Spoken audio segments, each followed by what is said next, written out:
friends, I am Sarah, also known as Budget Girl here on the internet, and this is 5 Frugal Things, a series that I've been doing for years on financial wins and fails that I've personally made recently, because even though I've been doing this for almost a decade, I still make financial mistakes, and I am here to validate you that financial mistakes are always going to happen. If you're smart though, you will learn to insulate yourself against them and not make the same ones too many times. So stay tuned and like this video and subscribe if you like extremely open, transparent, and honest personal finance talk. Also stay tuned to the last one where I lost $600 because I made a giant mistake and I almost drove a good man nuts because I forgot I did something.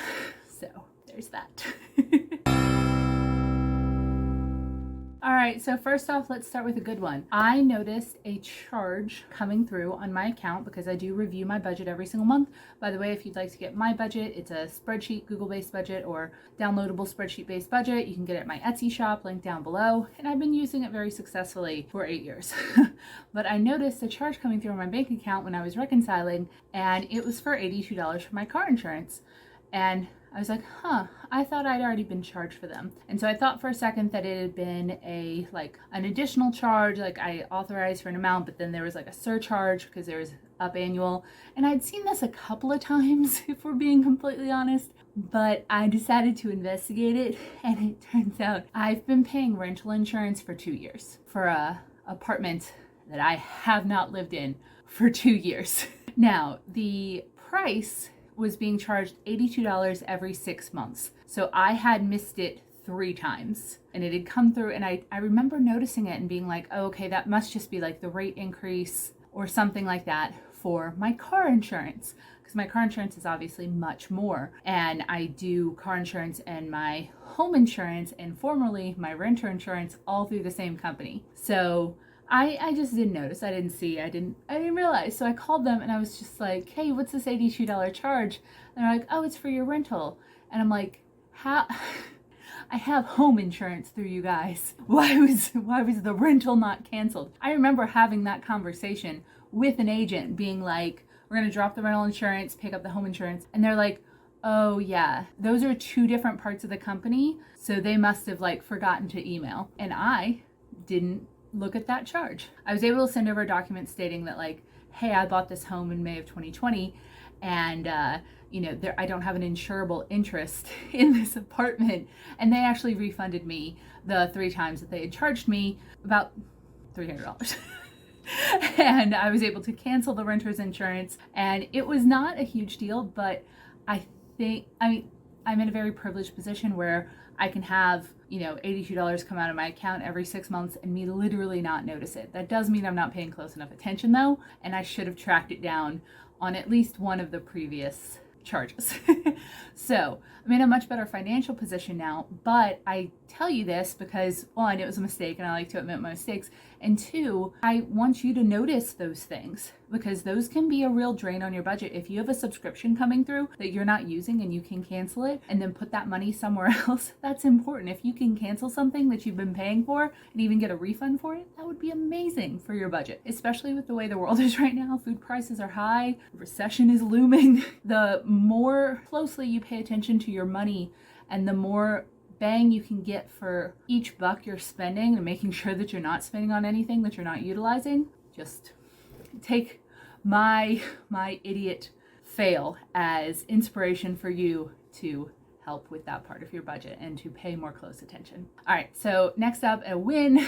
Jacob and I have been attending different beef studies. So I work at a tier 1 research institution, Texas A&M, and there is a animal sciences arm of this university. And what they do is they have different taste test panels and studies that you can sign up for. And we have blessedly gotten onto the list when they're recruiting. So you can Google those if you're interested in how you can do that in your area. You can search taste testers needed, survey panels, everything like that, with whatever organization or research might be doing them in your area. So we went to a 2-hour one where they asked us, they served us 7 different types of meat. There was beef was sous vide and air fried and blah, blah, blah. And they didn't tell us what was what, but they had us taste it and give feedback. And it was a very collaborative, very fun study. They even separated us into like chewers and smushers. And it was actually a little bit illuminating to like why I like the foods that I like. Jacob and I are in two different categories. He's a chewer, I'm a smusher. And it was really fun. We got $50 each for that. And then we've also done a couple of shorter ones recently, both for like kind of little steak and some ground beef. And we got paid $25 each for those. And those were much shorter. We're playing on our phones the whole time in just this red room, and they bring you panels and they have you fill out a sheet. And yeah, you get $25 Amazon gift cards each time. So that was really, really fun. We enjoy doing those. It's a great use of a Tuesday night. And we've individually made $75 each off of those within the past 3 or 4 months. It's been a good run. Also, tasty snacks. Next, I was hired to photograph an event for $350. I don't usually do freelance photography anymore, but Jacob knew someone who was in a bind. That was their budget. I went and did it, sent him the photos, super quick, one day kind of thing. I didn't even have to edit, which was great. Just straight into the budget, positive there. Maybe I should photograph more events, but I don't really want to. I would rather do other things. That can be stressful. Next, I got some free nachos. I fill this out when something comes up and I think of it. And I think someone actually got, if I'm remembering this right, this was a few weeks ago, Jacob actually got, someone misdelivered something to his office, and it was like nachos and a baked potato and some other like foods that I really like. And the person had already left, they got refunded or something, and he was just like, no one else wanted it at his office, so he was like, I'm just going to take these to Sarah. And that was meal for the day. And that's very minimal, but very fun. I am always willing to take advantage of things like that. If my work is having a free meal event, I will be there. If you have to sign up for something for a coupon, I will be there. Next is a fail. I bought a new pair of shoes, and sweet Stella, our new puppy, chewed them. She has had the habit of taking shoes across the house. We kind of lift them up and try to put them out of the way, but I never even got to wear these shoes.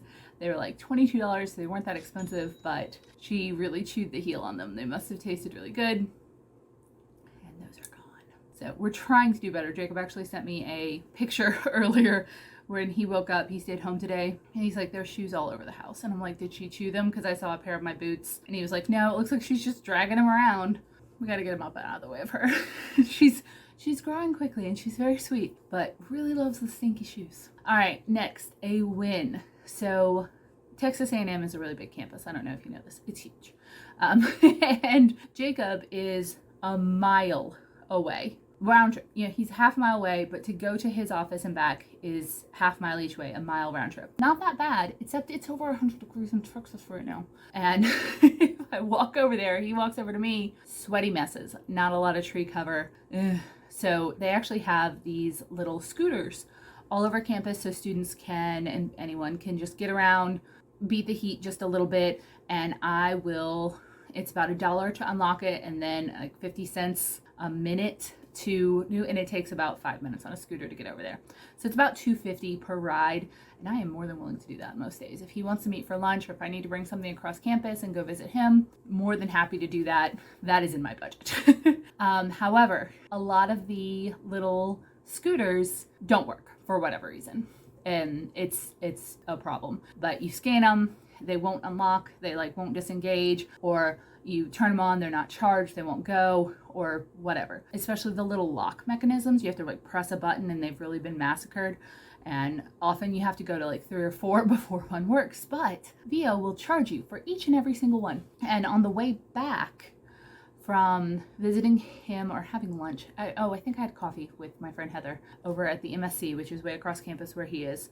And I came back via scooter, locked it, took the picture, blah, blah, blah, but the app crashed and it kept charging me for the next hour. And finally I got an alert on my phone saying you've run out of money in your account, because it charges you $10 at a time. as a credit.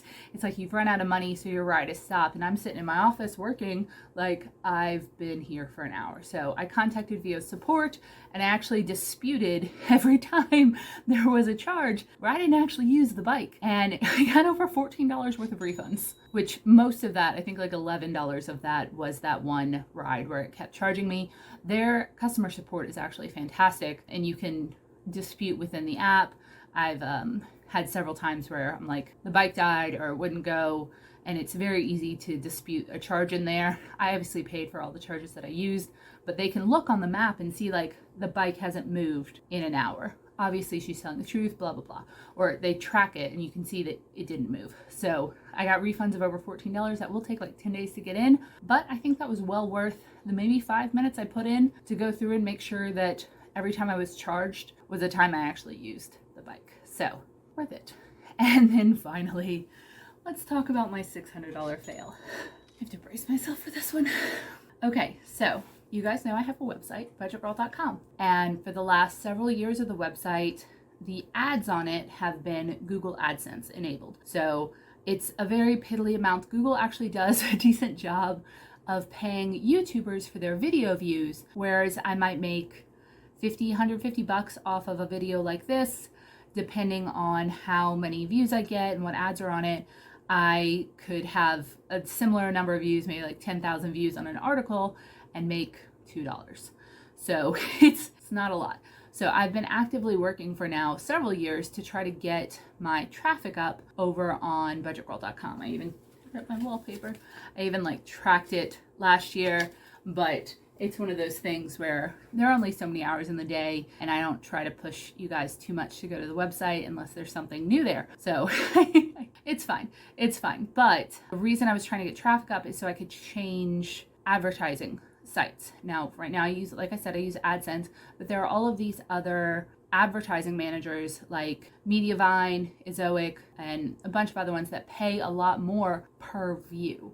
So you'll get different ads, the same number of ads, but you get different ads on the site, but they pay the content creators a lot more. I'm trying to get up to 50,000 sessions per month to get into Mediavine, but it just hasn't happened, and that's fine. But I know that there are some other ones that have a lower cost to entry or metric for entry that still pay more than AdSense. So I was talking with a friend about Ezoic, and that's supposed to pay a little bit more than AdSense. It's supposed to be really easy to integrate. And so I got on there after a call one day and tried to push everything over. I got like an error message saying, you know, it's going to take several days for this to blah, blah, blah. And there's supposed to be a really easy integration using a website called Cloudflare, which I already use for budgetgirl.com. And I'm like, huh, this is awesome, easy. I should have known. It's never that easy with the web stuff.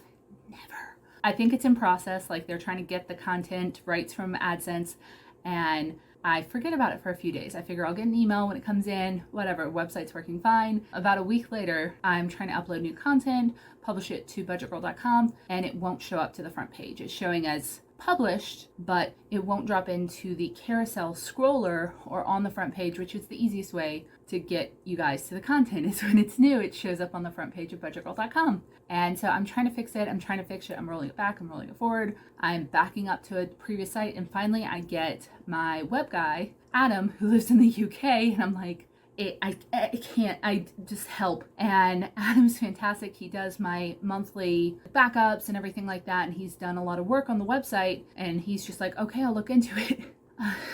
Like 20 hours later, he comes and he's just like, Sarah, I don't know what's wrong with it. We're going to have to build the whole thing from scratch. And I'm like, okay. And I start kind of mentally bracing for how much that's going to cost. And then I remember, and I'm just like, you know, I did try to incorporate, and all this time I'm telling him, like, I didn't do anything. All I did was publish those 2 new articles. I didn't do anything. I did something.